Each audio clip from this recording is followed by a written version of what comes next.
अस्सलामुअलैकुम जी। आज आप लोगों के लिए बना रहे हैं एक स्मूदी जो कि स्ट्रॉबेरी और बनाना के साथ बनाएंगे।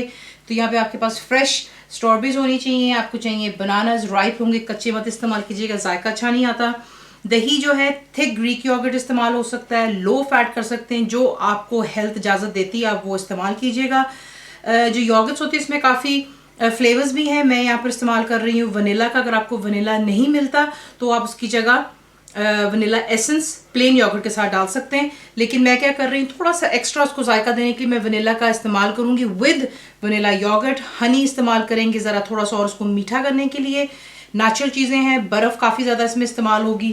आपको दिखाते हैं इसको बनाना। स्ट्रॉबेरीज मैं बीच में ऐड कर चुकी हुई हूँ, बनानास को बीच में डालेंगे, सिर्फ इसी के रफली तोड़ करके डाल दें। बीच में आप डालेंगे वनीला का एसेंस,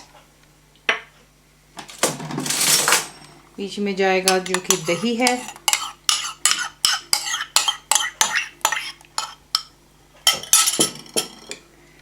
हनी जाएगा बीच में फॉर नेचुरल स्वीटनेस के लिए, मीठे के लिए। अगर आपको फ़र्ज़ करें अगर आप डायबिटिक है तो प्लीज़ फिर बेशक आप जो है हनी का इस्तेमाल भी ना करें, सिर्फ फल ही नेचुरल मीठा होता है उसी को इस्तेमाल कर सकते हैं आप।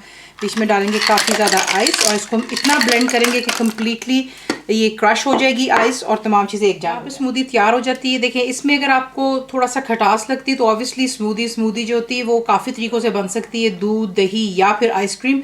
मैंने आज योगर्ट के साथ बनाया। अगर आप भी योगर्ट से बनाएंगे और आपको चीनी कम लगे एनीथिंग एज सच तो आप इसके अंदर में हनी का इस्तेमाल और कर सकते हैं। चीनी मत डालिएगा प्लीज़। अब इसे डिश आउट करें। स्मूदी फुल रिटन रेसिपी के लिए आप जाएंगे मेरी वेबसाइट पे which is cooked.with.faiza.net पर। ज़रूर बनाइए। पैक कैसा लगा दुआ में याद रखें and thank you for watching the video.